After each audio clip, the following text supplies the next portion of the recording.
준비된 인문학 강의가 있겠습니다. 오늘 여기 제목이 나와 있는데 아주 멋집니다. 우주의 시작과 미래. 해주실 분은 경상대학교 교수이신 정기수 교수님입니다. 큰 박수 부탁드리겠습니다.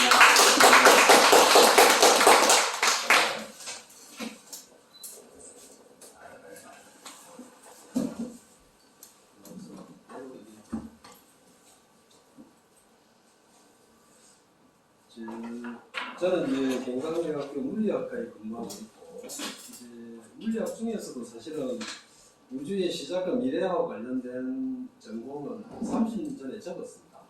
제가 박사학위를 받을 때가 이제 우주하고 관련되어 있는 보통 이제 소립자 물리, 입자 물리 그렇게 이야기하는 영역이었고, 그거하고 우주하고 관련되어 있었습니다.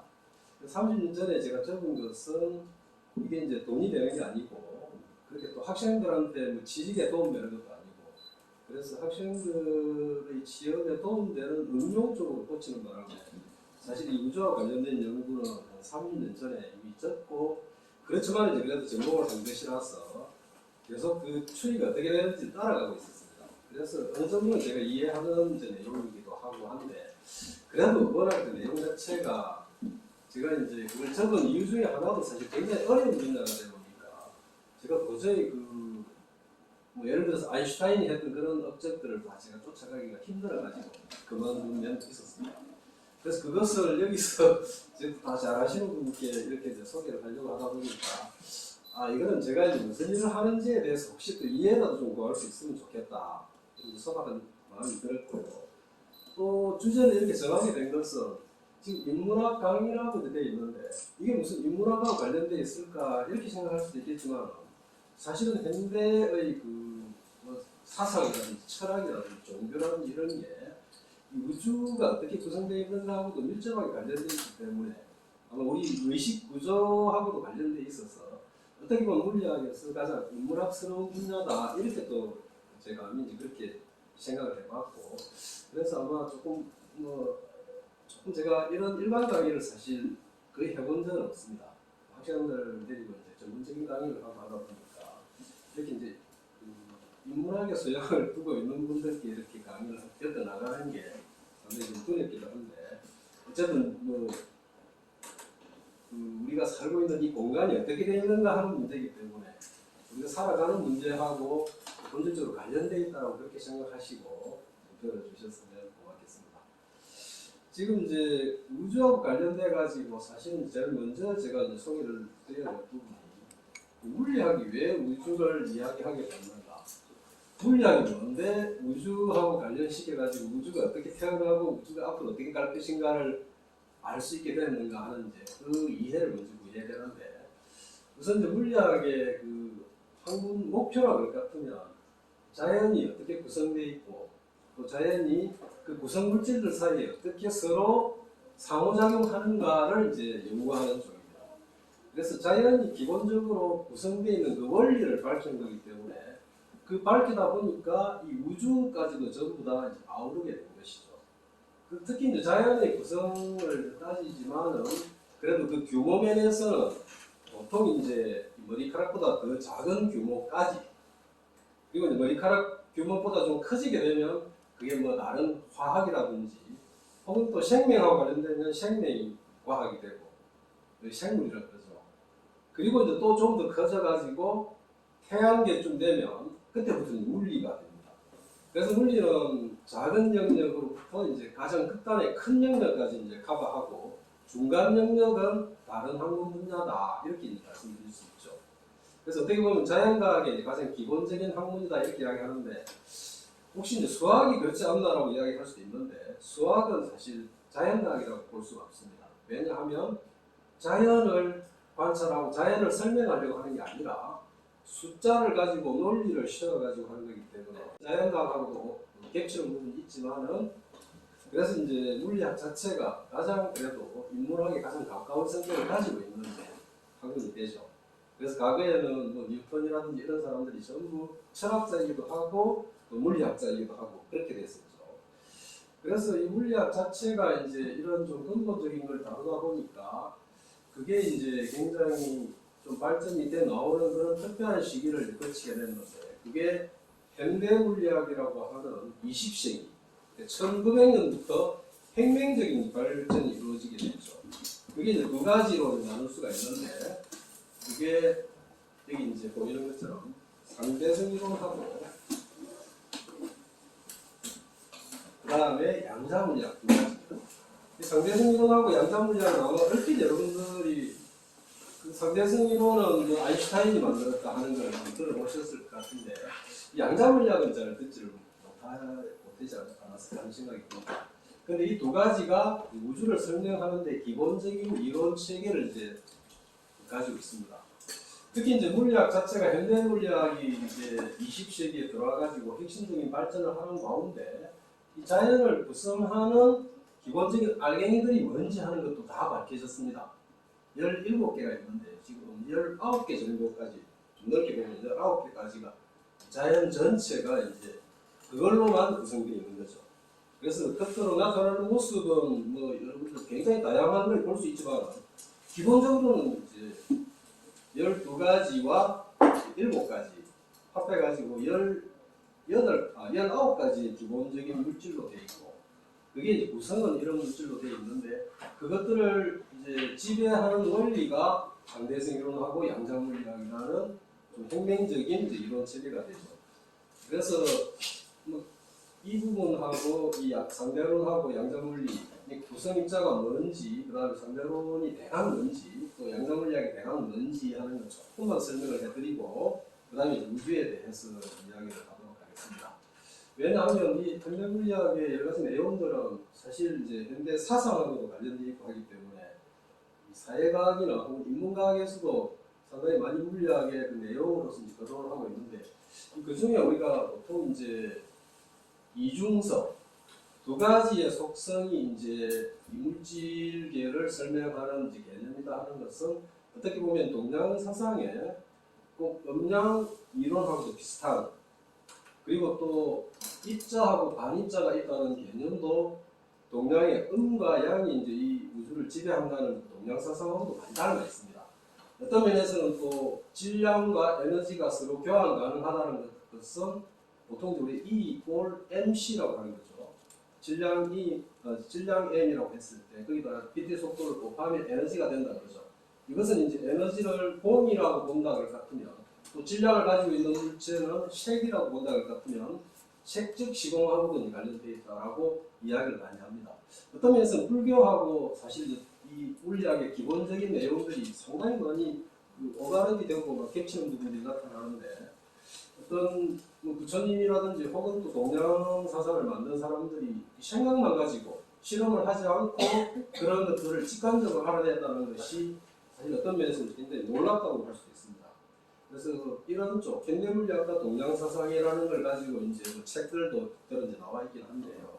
어쨌든 우리는 이제 우주에 대해서 알아보는 게 이제 기본적인 오늘 목표니까 우주를 설명할 수 있는 내용에 한정해가지고 이제 이런 내용들을 조금 더 구체적으로 살펴보기로 하고요.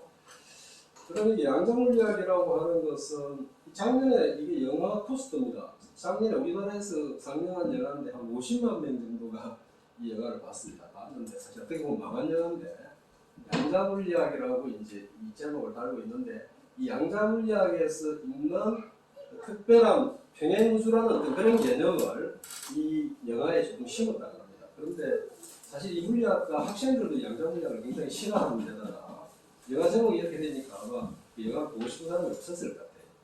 그래서 또 그것도 이제 이런 물리학적인 내용 자체가 지금은 뭐 아니 이제 영화 같은 데도 좀 많이 나오고 그러죠. 이게 평행우주론 같은 게 그때는 일반인들 관심을 가지고 우주가 굉장히 많은 그 쌍으로 되어 있다는 그런 우주론이죠. 거기에 대해서 나중에 잠깐만 제가 설명을 드리겠습니다. 제가 이제 이 사이트를 이렇게 운영하고 있는데 여기 물리의 이해라고 다음에다가 치면 제 사이트가 이렇게 떠서 그 속에 사실 제가 강의를 가르치는 내용들을 거의 대부분 다 여기 다 수록하고 있고 특히 이제 상대성 이론과 양자 물리학에 대해서는 이 상대성이 좀 잘 보이지는 않는데요. 제 사이트에 목차 속에 현대물리라는 분야의 상대성 이론이 이만큼 분량으로 있고 또 양자물이라는 양이 이만큼으로 굉장히 많은 대지가 이제 그림하고 여러 가지 또 실험할 수 있는 시뮬레이션하고 이렇게 이제 그 붙여가지고 이 속에 수록되어 있습니다. 혹시 조금 더 관심이 가신다 할 것 같으면 이 다음에 물리 의의를 바로 검색해가지고 들어가실 수 있을 것 같습니다. 이 사이트는 제가 한 25년을 지금 운영하고 있는데 사실은 이제 뭐 과학 졸업교 학생들이나 물리학과 전공 학생들이 상당히 많이 열람을 하는 그런 이제 그래서 굉장히 많은 자료들이 여기 누적이 되어 있습니다. 자 그러면 우선 이 우주가 기본적으로 뭐로 구성되어 있는가 하는 문제인데 그걸 우리는 이제 물리학에서는 원소설이라고 그렇게 이야기합니다. 그래서 옛날 뭐 그리스 시대 때는 네 가지 물, 뭐 바람, 그다음에 땅 그렇게 해가지고 네 가지 원소로 되어 있다 그렇게 이야기하는 건데 지금 현재 밝혀진 것은 12개의 물질과 물질 입자와 7개의 상호작용을 매개하는 입자 그래서 19개의 입자로 구성되어 있습니다. 이게 이제 더 이상 또 더 쪼갤 수 있을까를 계속 밝혀보니까 아직은 더 이상 쪼갤 여지는 전혀 없다고 지금 현재 판명되어 있습니다. 과거에는 아마 원자가 가장 기본적인 이제 알겐이라고 생각했는데 그 속에 보니까 핵이 있고 또 핵 속에는 양성자와 중성자가 있고 또 중성자와 양성자 속에는 커크라는 이제 입자가 있어가지고 계속 쪼개면 쪼갤수록 계속 그 내부적인 구조들이 또 나타날 거라고 생각했는데 사실은 이 커크라는 것을 마지막으로 해가지고 한 50년째 더 이상 이 커크 속에는 뭔가 들어있지 않다는 게 거의 규명이 됐기 때문에 사실은 이제 거의 이거 물질의 기본적인 요소들을 탐험에 들어가는 이제 역사는 끝났다 그렇게 볼 수가 있습니다. 그래서 물리학 자체가 사실은 이런 것들이 상당히 많이 밝혀짐으로 해가지고 정체기에 접어들었다 이렇게 이야기할 수 있는데 지금 여기 있는 입자의 그 멤버가 이제 여기 우선은 12개의 입자가 왼쪽에 있는 것입니다. 그리고 여기에 있는 6개만 여기 나타나 있는데 이 커크가 6개의 보통 입자가 있고 또 반입자라고 있습니다. 항상 어떤 입자는 물질을 이루고 있는 입자는 반대되는 성격을 가지고 있는 게 꼭 나타납니다.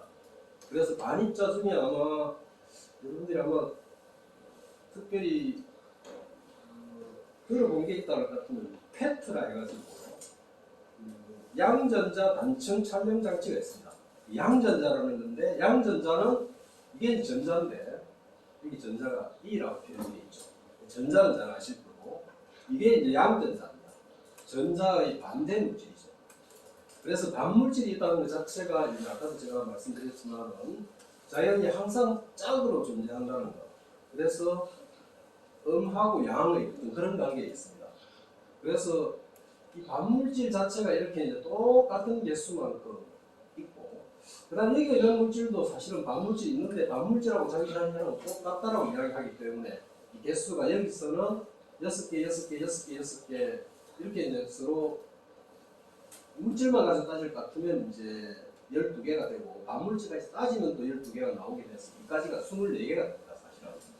근데 반물질은 항상 쌍으로 있다고 보기 때문에 여기 12개 그리고 이것은 뭐뭐 하면 서로 물질들 사이에 힘을 전달해주는 역할을 하는 것. 만일에 어떤 자연이 구성되어 있는데 서로 간에 힘이 없다면 전부 모래알처럼 흩어져 있을 것입니다. 그래서 덩어리 지어지지 못하고 전부 그냥 흩어져 가지고 아무것도 아니겠죠. 우리가 이렇게 물질이 엉키다 보니까 거기에 태양도 만들어질 수가 있고 지구도 만들어질 수가 있고 사람도 만들어질 수가 있는 거죠. 이렇게 모양을 맞출 수가 있는 거죠. 이렇게 서로 어우러지게 하는데 우리가 그 어우러지게 하는 것을 뭐라고 하는가 하면 상호작용이라고 합니다. 상호작용.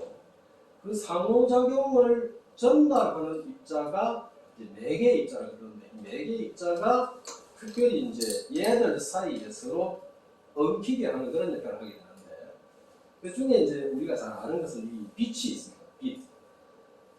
감마로 이렇게 표현하는데 이 빛이라는 게 사실은 이 우주가 처음에 만들어질 때 가득 빛이 있었다 하는 거로 이제 나중에 설명을 할 텐데 이게 제일 중요한 4개의 입자가 되죠. 그 외에 이제 4개의 입자가 이런 종류가 있고 한 몇 년 전에 이제 힉스라고 하는 이 H 입자가 한 5년, 7, 8년 전에 발견됨으로 해가지고 거의 마지막으로 이제 이까지가 이제 발견된 내용이 되고 지금 여기 7개 입자가 있다고 했는데 하나가 빠져야 되는데 하나가 빠진 게 뭔가 하면 아직 발견되지 않은 건데 분명히 있는 게 확실한 중력자라는 게 있어요. 중력을 서로 얘기합니다. 태양이 지구를 잡아당기다든지 우리가 이렇게 지구 위에 올라붙어 있다든지 하는 것들이 전부 중력자라고 하는 게 왔다 갔다 하면서 당겨주게 됩니다. 그래서 그거 하나가 발견은 안 돼 있지만은 분명히 있는 거라고 보고 이 하나의 자리는 비워둔 채로 7개 입자가 서로 관련성을 상호작용을 시키는 것이다. 이렇게 이제 이야기를 할 수 있죠. 그 다음에 그럼 상호작용의 종류는 몇 가지인가 하면 이게 이제 중력, 우리가 잘 아는 내용이죠. 사실은 만유인력이라고 그러기도 하고 중력이라고 그러기도 하고 뉴턴이 발견을 했고 아인슈타인이 이것을 체계적으로 이제 상대성 이론으로 꾸밈으로 해가지고 이 우주에 대해서 근본적으로 이해를 할 수 있게 된 그 중력이죠.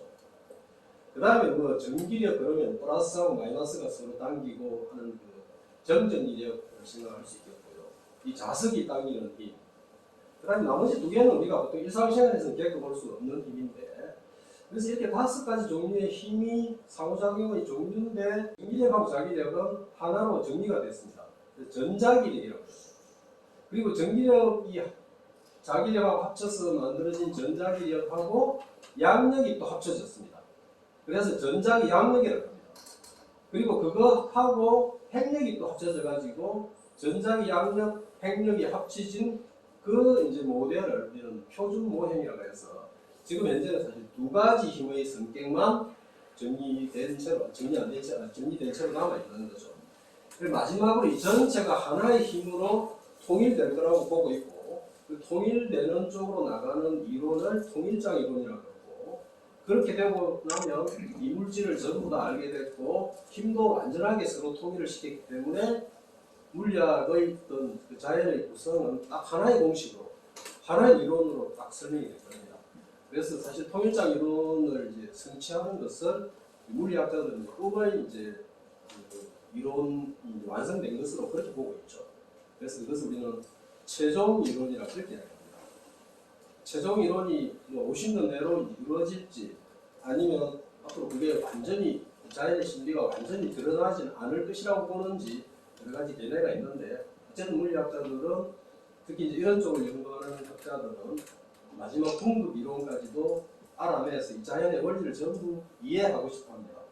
근데 상당한 수준의 발전이 이루어졌지만 이 통일장 이론이라든지 아까 이 중력을 매개하는 입자가 아직 발견 안 된다든지 하는 그런 쪽에 굉장히 많은 숙제도 가지고 있습니다. 그래서 아마 들어보셨겠지만은 끈이론 뭐 이런 것들이 나와가지고 그걸 통일을 할 수 있는 이론이라고 주장하는 끈이론 이런 것들이 이제 대안으로 나오고 있죠.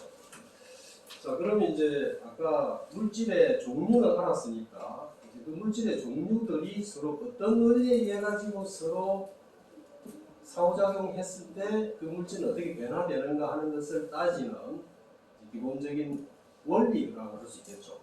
원리는 물질들이 서로 상호작용하는 원리들이 어떻게 되는가를 설명하는 게 이 상대성 이론이 있고 그 다음에 아까 양자 물리학이 있었죠. 상대성 이론을 잠깐 따져보면 이 수식을 제가 여기 가져왔는데 수식을 가져왔을 때 이 x가 사실 공간입니다. 위치를 나타낼 때 x. 그 다음에 여기 시간, t는 보통 시간 이제 t라고 했죠. 그럼 사실 상대성 이론에서 이 공간하고 시간이 섞여가지고 새로운 공간이 되고 공간하고 시간이 섞여가지고 새로운 시간이 됩니다. 다시 이야기하면 우리가 생각하는 시간하고 공간은 별개로 거른다는 생각 자체가 근본적으로 틀렸다고 이야기하는 거죠. 이런 생각을 제일 먼저 했던 사람이 바로 아인슈타인이죠. 그래서 시간하고 공간이 혼합돼가지고 공간에 그러니까 앞뒤, 좌우, 아래, 위 해가지고 3차원 공간인데 거기에 시간 하나가 더 들어와가지고 4차원이 됐어요. 그래서 시간하고 공간이 섞여가지고 새로 만들어지고 하니까 사실 물리학 자체가 굉장히 달라지게 된 거죠. 1905년에 특수 상대성 이론이 됩니다. 자, 그래서 거기서 이제 나온 결과, 우리가 보통 이제 결과만 가지고 이야기를 이제 하면, 이 수식 자체는 그렇게 복잡한 수식은 아닌데, 이게 이제 몇 가지 이제 수식을 좀 가지고 논다 보면, 빠르게 움직이는 물체는 길이가 짧아집니다. 실제 길이가 짧아집니다. 그리고 빠르게 움직이는 물체는 그 속에 시간이 천천히 갑니다. 그리고 빠르게 움직이는 물체는 질량이 증가합니다. 그래서 시간이 천천히 가는 것 때문에 우주여행을 한 사람은 그 젊음을 그대로 유지하고 있고, 우주여행 안 하고 지구상에 남아있는 사람은 상대적으로 훨씬 더 늙어버리는 그런 결과가 나올 수가 있죠. 그런 것들은 전부 실험적으로 다 증명이 됐고, 확고하게 전혀 거기 어긋나는 그 실험 결과 한 번도 본 적이 없습니다. 확고하게 이제 정리가 된 것이죠. 그 다음에 상대성 이론 중에 이제 조금 더 일반화시킨 이론이 우주와 관련되어 있는데, 그게 이제 일반 상대성 이론입니다. 이 상대성 이론이라고 하는 이 상대성이라고 하는 것은 서로 입장을 바꿔놓고 생각했을 때도 거의 마찬가지다 하는 이제 그런 개념을 줍니다.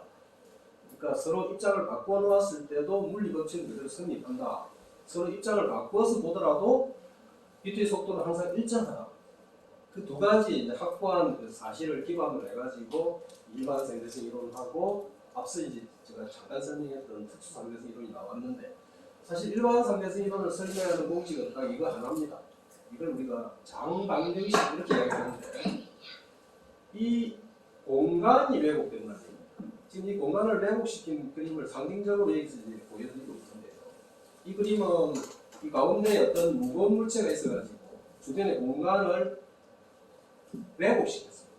그래서 여기를 그대로 직진하려고 하는 어떤 물체가 있더라도 사실 그 공간을 그대로 직진하지 못하고 이렇게 끌려갈 수밖에 없는, 그게 바로 중력이 잡아당기는 결과로 나타났다. 이렇게 이야기할 수 있죠. 그래서 물질이 공간을 뒤틀어버린다 하는 것을 이 수식이 설명하고 있습니다. 이게 이제 물질의 분포고, 여기 있는 R이라고 하는 게 이제 공간이 뒤틀어진 정도입니다. 물질이 있으면 공간이 뒤틀어진다는 것을 이제 뭐 이렇게 약간 수학적인 공식으로 표현하고 있는데요.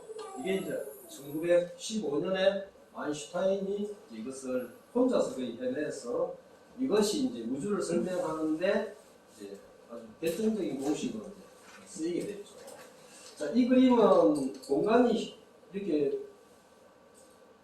굽어져 있는데 사실 굉장히 먼 거리에 있는 건데, 이 사이에 터널을 뚫어가지고 굉장히 빠르게 서로 갈 수 있다 하는 웜홀이라고 하는 개념을 설명하고 있죠. 그래서 아마 혹시 영화 중에 인터스텔라를 보면 그 웜홀 속으로 들어가서 엄청나게 먼 거리를 아주 빠르게 통과해서 지구로 되돌아오는 게 나타나 있죠. 그래서 그런 영화들도 전부 이제 이런 일반 상대성 이론의 그 이론에 입각해가지고 정교하게 튜닝을 해가지고 영화를 만들었다, 그렇게 듣고 있습니다. 얼마 전에 발표된 노벨상은 이 블랙홀, 이게 이제 굉장히 깊어지게 되면 빛도 바깥으로 빠져나가지 못하게 되는 게 이제 블랙홀인데, 그 블랙홀이 2020년에 노벨 물리학상 세 사람이 이제 수상을 했죠. 그게 이제 그 사람 중에 한 사람은 87되는 펜로즈라고 하는 사람이 이제 받았는데, 그 사람이 블랙홀을 이 방정식으로부터 예언했던 그런 사람이고, 물론 블랙홀이 발견이 됨으로 해가지고 발견자 두 사람하고 그다음에 그 이론적으로 예견했던 그 펜로즈라는 사람하고가 세 사람이 노벨상을 받게 됐죠. 펜로즈는 노벨상 2분의 1을 먹고 나머지 두 사람은 2분의 1에 2분의 1씩을 먹어가지고 그렇게 노벨상을 이제 세 사람이 나눠가지고 되는데, 노벨상은 세 사람까지만 이제 수여를 하는데 항상 2분의 1을 한 사람이 갖고, 그 2분의 1에 2분의 1, 그러니까 4분의 1씩을 이제 나머지 두 사람이 갖게 되는데, 그래서 2분의 1을 먹는 사람이 이제 더 업적이 더 뛰어난 사람이죠. 자, 그 다음에 이제 이 양자물리학은 사실은 상대성 이론보다 훨씬 더 우리가 받아들이기 어렵습니다. 왜냐하면 이 양자물리학에서 주장하는 것은 물질의 존재가 확률로서 설명이 됩니다. 물질이 어디 있고 없고를 결정론적으로 규정할 수가 없고 확률로서밖에 이야기하지 못한다는 그런 이제 우리 그 생각하고 완전히 동떨어진 개념을 이제 이게 가지고 있기 때문에 이것을 어떻게 받아들여야 될지를 굉장히 많은 사람들이 고민하고 있습니다. 여기 이제 이 그림은 보통 이제 이 슬레이딩거의 고양이라고 하는 그림인데요. 이 방정식이 슬레이딩거 방정식이라 해서 양자물리학을 만든 사람들, 여러 사람들 중에 이 방정식을 시행을 했던 사람의 이름을 따가지고 이 방정식도 있고, 그 다음에 이것은 슬레이딩거의 고양이가 이제 어떤 상자 속에 들어있는데, 여기에 방사선이 나오게 되는데, 1시간 동안 이 방사선이 나오게 되면 이 고양이는 죽습니다. 그 다음에 나오지 않으면 안 죽는데, 이 방사선이 나오고 안 나오고는 전적으로 확률에 의해 가지고 결정됩니다. 그래서 그 확률에 의해서 결정되는 행동이 우리가 관찰을 하지 않을 것 같으면 그 확률의 내용 중에 어떤 특정한 죽은 상태냐 살아있는 상태냐로 결정되지 않는다는 얘기예요. 다시 이야기하면 주사위 혹은 뭐 동전을 던졌다고 생각해보죠.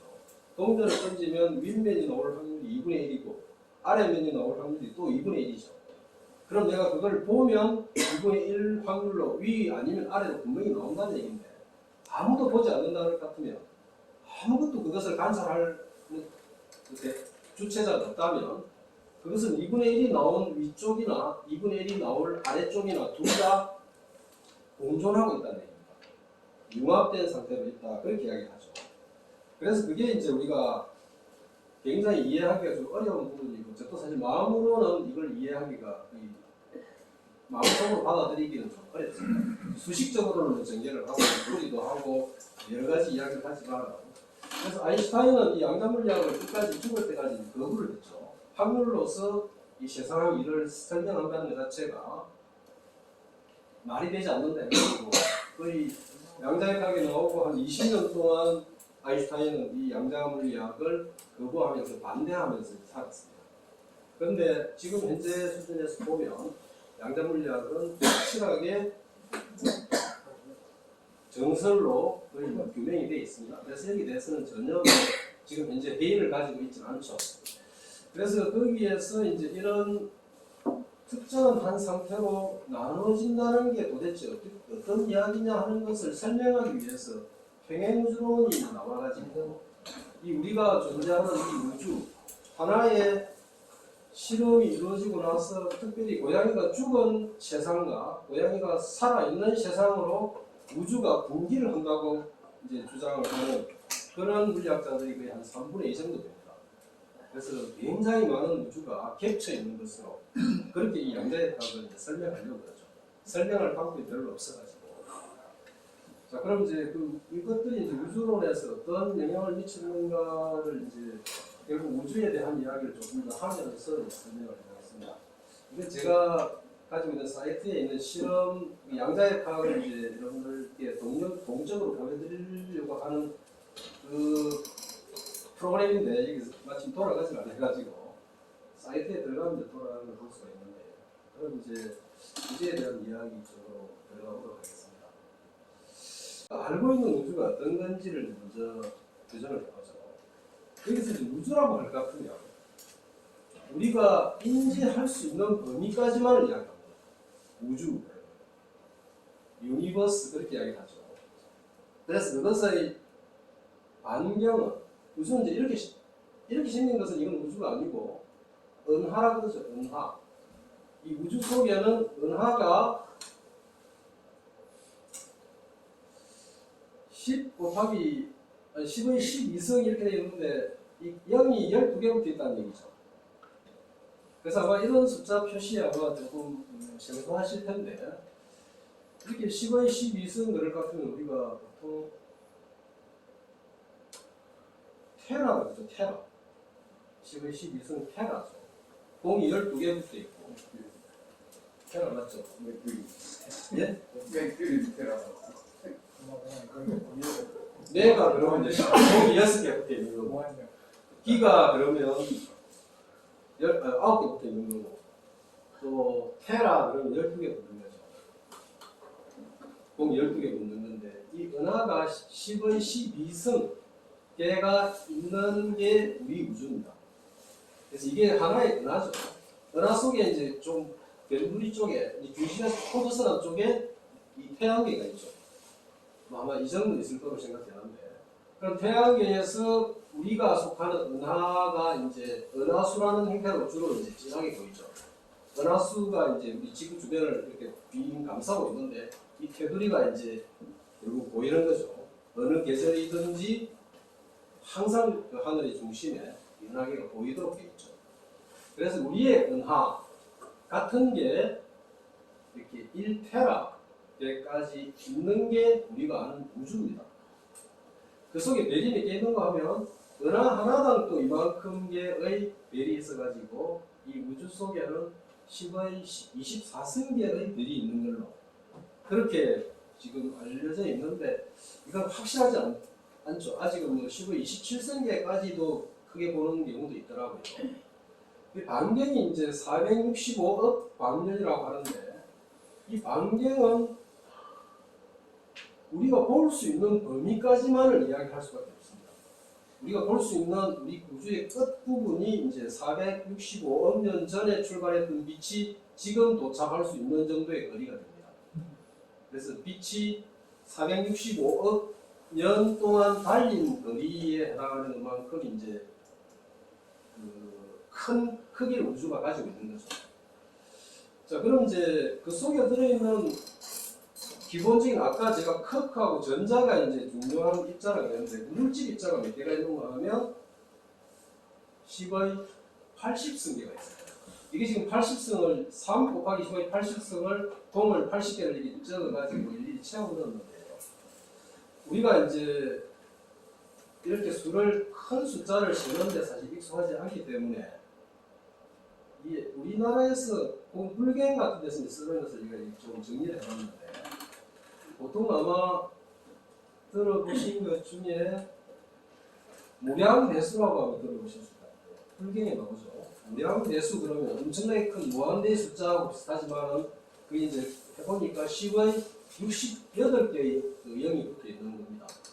혹시 이제 들어본 것 중에 황하사라고 있죠. 황하사. 불경 속에 이제 겐지스강의 모래알 만큼 많은 그런 이야기를 할 때 겐지스강의 모래알을 이제 10의 52승계라고 보는데 실제로는 이 겐지스강의 모래알을 10의 20승계라고 합니다. 근데 이 개수는 그래서 엄청나게 많다는 느낌을 주기도 하죠.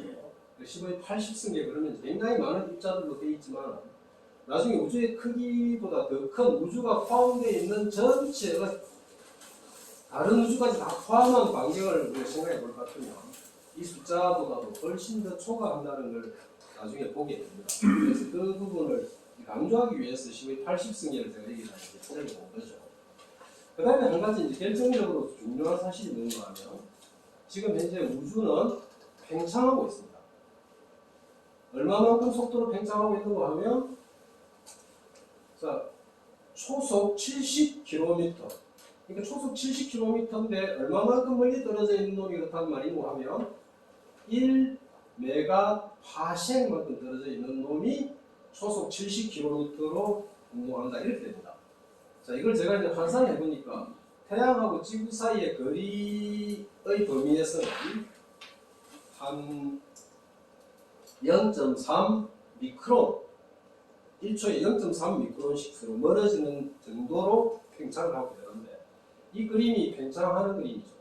그럼 결국 모든 우주 속에 있는 물질들은 기본적으로 멀리 떨어지면 훨씬 더 빠르게 팽창하고 가깝게 있는 놈은 천천히 팽창하게 되니까 균일하게 부풀어 오른다는 이야기를 하고 있는 거죠.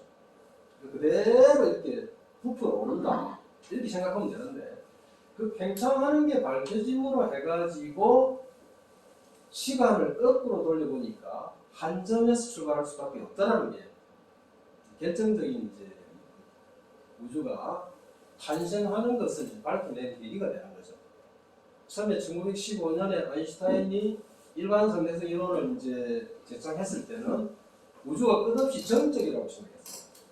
아마 당연히 이 우주가 끝까지 계속 이 모습을 그대로 간직하고 그 속에 있는 생명 활동을 하는 어떤 생물체가 인류도 계속 편안하게 살 수 있을 거라고 보는 게 기본적인 상식이었기 때문에 아인슈타인은 이 정적인 관계를 설명하기 위해서 사실 인위적으로 이 아인슈타인의 아까 장방정식이라고 했는데 이 장방정식 속에 이 항을 하나 집어넣었습니다. 슬쩍 집어넣어가지고 이 항이 있어가지고 우주는 정적인 상태를 유지할 수도 있도록 되어 있습니다. 그걸 우리는 정상 우주로 그렇게 하는데, 근데 우주가 팽창한다는 걸 알고 나서 아인슈타인은 물론 이제 그거를 지금 구애를 했는데, 이 팽창하는 게 밝혀지고 나고 또 밝혀지는 그 내용 중에는 속도까지 밝혀지기 때문에 거꾸로 시간을 돌려보니까 한점으로 가더라는 거죠. 이건 이제 거꾸로 시간을 돌리면 한점으로 가게 되는 거죠. 그래서 한점에서부터 출발했다 하는 게 이제 현대 우주론의 이제 핵심적인 내용입니다. 지금 부풀어 오르는 걸 거꾸로 이제 거슬러 보면 저 멀리 가서 한 점으로 기결되겠죠. 그럼 이게 지금 현재 팽창하는 속도를 가지고 또 아인슈타인의 그 이론을 가지고 거꾸로 이제 추산을 해보니까 한 점에서 출발했는데 그 한 점이 바로 빅뱅의 시점이 되는 거고, 그걸 대폭발이라고 그렇게 이야기를 하는 거죠. 그래서 그럼 언제 그게 한 점에서 출발한 거냐? 그 한 점의 시간까지 정확하게 이제 계산을 해보니까 137억 년 전입니다. 137억 년 전에 모두 이 우주 전체가 한 점에 있었다는 얘기죠. 그래서 한 점이 된다 그럴 것 같으면 그건 수학에서는 무한대가 돼가지고 사실 다룰 수가 없는 크기점이라고 했는데, 그 한 점 이전에는 우리가 그거를 계산을 할 수 없게 됩니다. 근데 한 점에 거의 가까이 간 것까지는 정확하게 계산을 해낼 수가 있죠. 그 다음에 이 그림은 뭔가 하면, 지금 현재 우주의 온도가 몇 도인가 하면, 지금 이쪽에 보면 온도인데, 사실은 이게 2.7도입니다.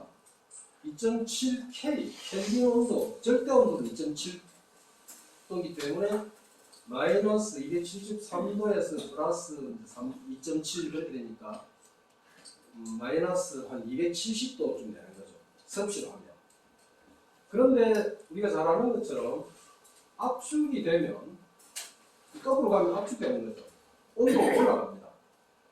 그게 우리가 에어컨도 사실 팽창하면서 온도를 내리는 구조를 하고 있죠. 단열 팽창이라고 그러는데, 그럼 거꾸로 가니까 그 처음에 그 출발하는 시점으로 거슬러 보니까 온도가 엄청나게 높게 올라가는 거죠.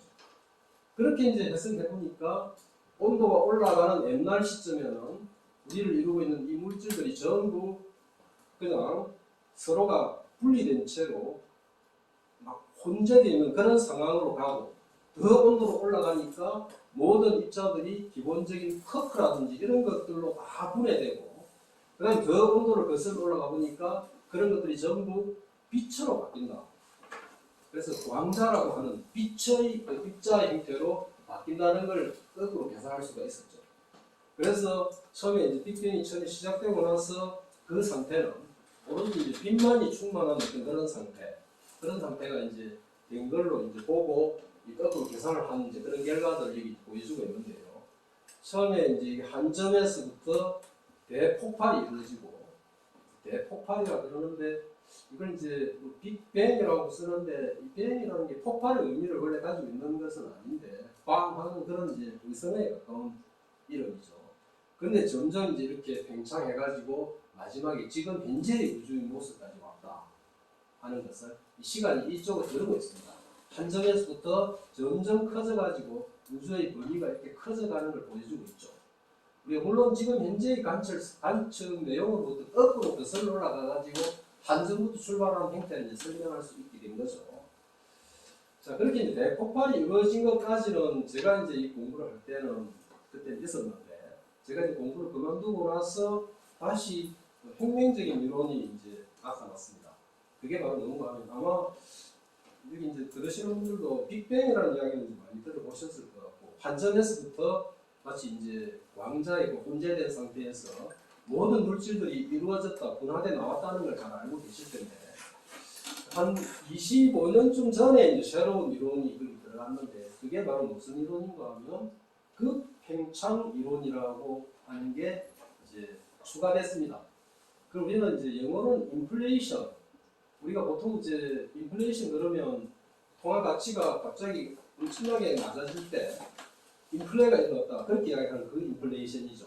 그래서 급하게 팽창되는 것을 이야기하는데, 이 그림에서 이제 이걸 보여주고 있죠. 지금 이 빅뱅이 있고, 그 다음에 인플레이션이라고 적혀있는 이 시기 동안에 얼마만큼 비약적으로 팽창했는가 하면 10의 50승배가 팽창했습니다.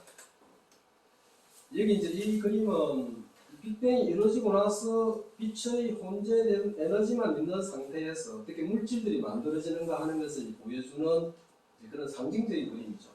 그게 이제 양자 물리학 이론인데, 양자 물리학의 요동이 서로 이제 아무것도 없는 공간이라 해도 물질이 생겼다가 안 생겼다 합니다.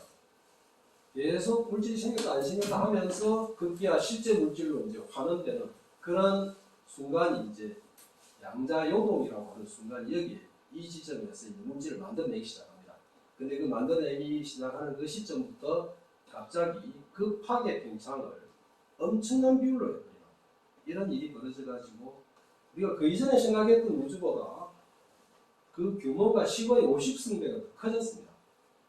그래서 이것은 이제 뭐 어떤 면에서는 이 우주의 규모를 반경 면에서 10의 50승배를 크게 했기 때문에 부피 면에서는 10의 150승배만큼 더 엉키게 되는 결과를 낳게 됐죠.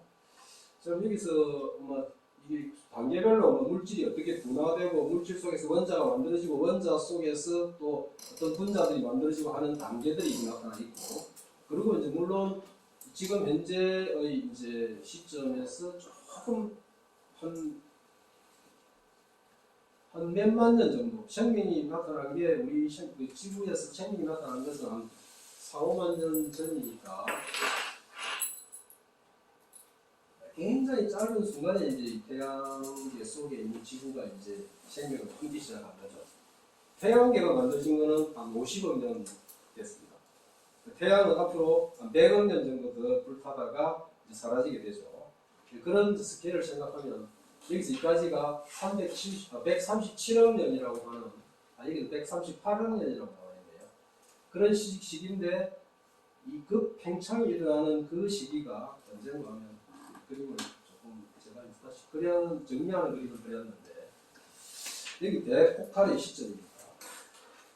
그 다음에 아까 양자요동이 이제 이 시기에서 벌어졌고, 그래서 여기서 다시 여기 적혀 있는 게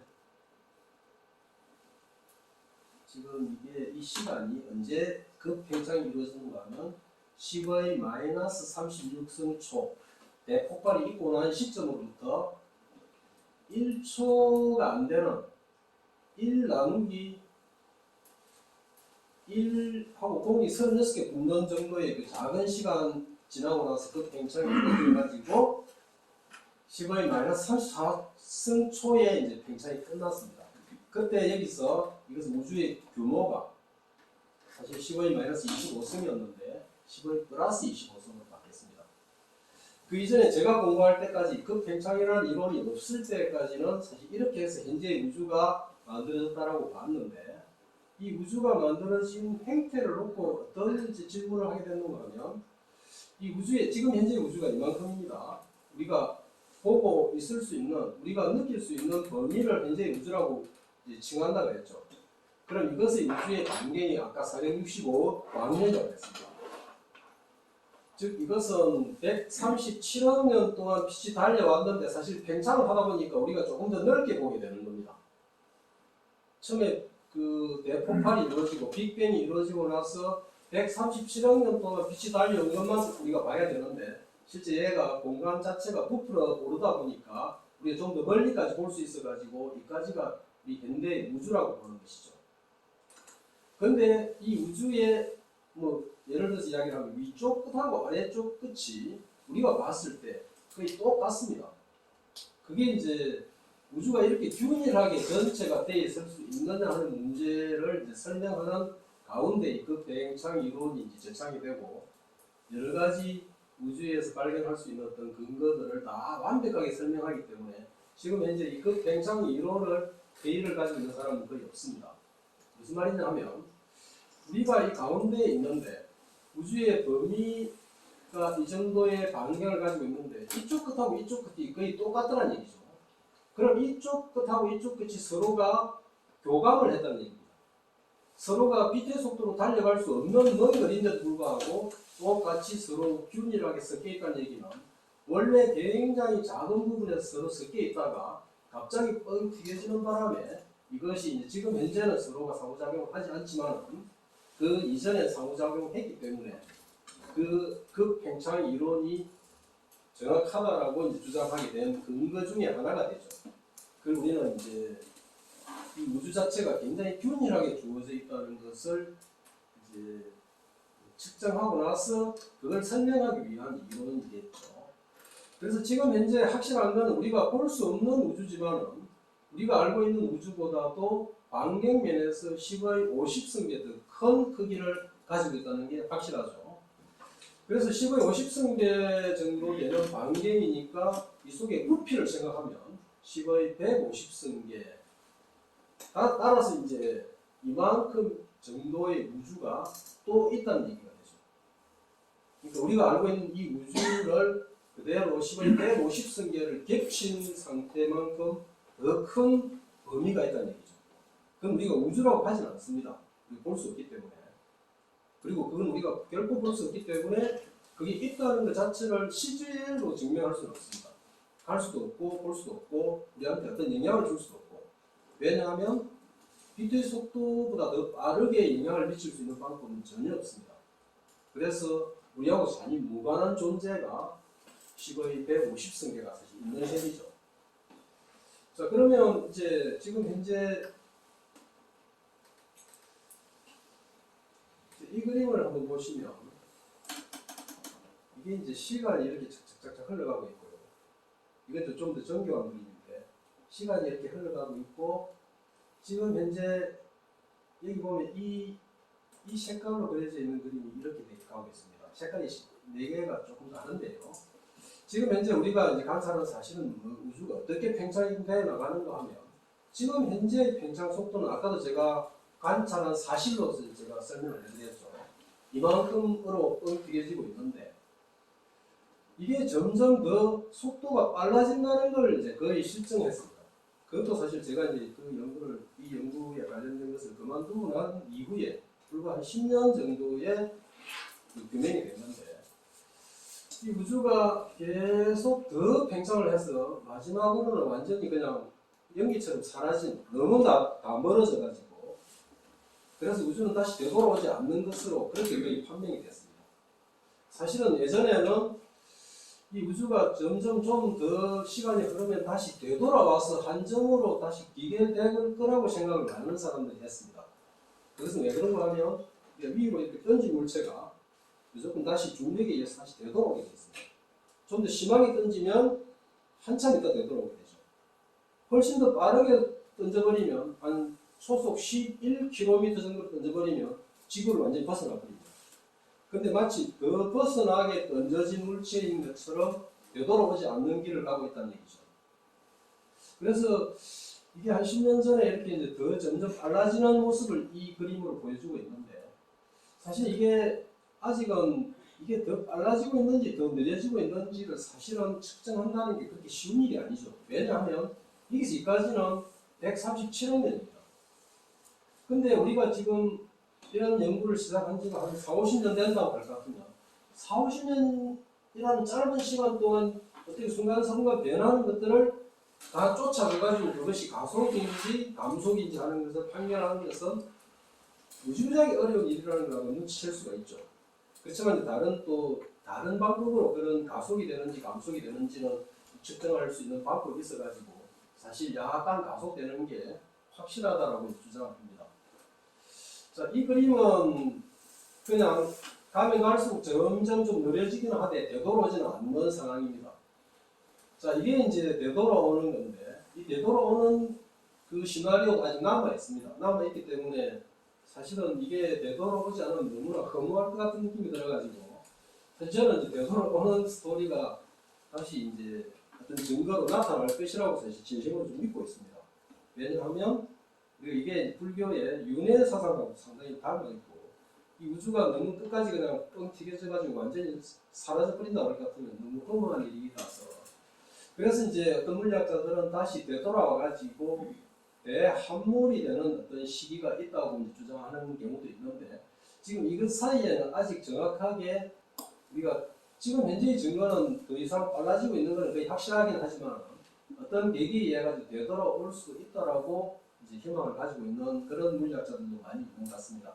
이렇게 되돌아오는 것을 빅크런치, 빅뱅이라고 그러고 빅크런치 하는 이런 이제 한점으로 되돌아오게 되면 한점으로 되돌아와서 이게 특이한 상황이 되면 수학적으로 더 이상 이제 물리적으로 수식을 풀 수가 없습니다.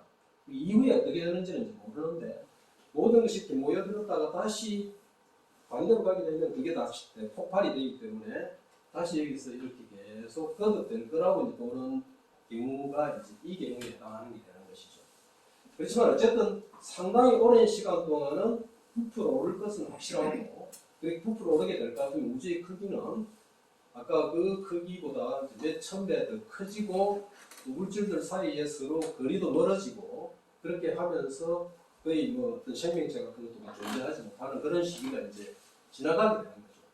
그러다 다시 이제 또 수축하는 어떤 특별한 시기에 마치 이제 지구 같은 그런 이제 상황이 생기면 거기서 생명체가 나올 수가 있겠고 모든 게 다 사라지고 난 이후에 다시 이제 새로 또 출발할 수 있는 그런 상황이 될 수도 있겠죠. 그래서 이것은 이제 빅크런치가 이루어진다고 봤을 때의 이제 그림인데 굉장히 높은 온도로 거꾸로 이제 가서 굉장히 높은 온도가 되고 모든 물질들은 다시 원래의 기본적인 요소들로 다시 딱 꼬리알처럼 흩어져 가지고 마지막에는 에너지 덩어리가 됐다가 그 에너지 덩어리가 다시 거꾸로 팽창하면서 다시 새 출발할 것이다 하는 거 이런 이제 시나리오도 아직 정확하게 어떤 시나리오로 갈지는 모르는 가운데 이것도 이제 하나의 남아있는 가능성이라고 그렇게 이야기할 수 있겠습니다. 그래서 이렇게 이제 우주가 우선은 이제 지금 현재 10의 150승계의 우리의 우주하고 똑같은 혹은 또 좀 다른 혹은 또 전혀 다른 물리 법칙이 성립하는 그런 우주가 있는 것은 거의 확실하다 이렇게 이야기할 수 있고 그러므로 해가지고 사실은 우주가 굉장히 많은 우주가 이렇게 서로 동떨어진 가운데 서로 상호작용하지 않는 가운데 마치 이 거품 속에서 별개의 존재로 존재하는 것처럼 이제 구성되어 있다고 보는 우주론이 다중우주론. 그 다음에 이 그림이 상징하는 것처럼 굉장히 많은 우주가 있어서 그 우주에 이런 이제 상황이 똑같이 벌어지고 있고 오늘 이렇게 모여드는 같은 상황이 벌어지고 있는데 양자역학적으로 이제 확률이 서로 나누어져 가지고 뭔가가 다른 확률의 그 선택이 이루어지게 되면 우주가 분기를 해가지고 새로운 우주로 만들어진다 하는 게 이제 양자역학의 여러 가지 설명하기 어려운 점들을 해결하는 하나의 이제 희망으로 평행우주라는 게 있습니다. 그래서 평행우주를 주장하는 사람들은 똑같은 일이 옆에 다른 우주에서 벌어지고 있는데 거기서 어떤 한 일이 이제 서로 다르게 벌어지게 되면 또 다른 우주가 만들어지고 또 양자역학적으로 다른 선택이 이루어지게 되면 또 거기서 또 다른 우주가 만들어지게 한다는 거죠.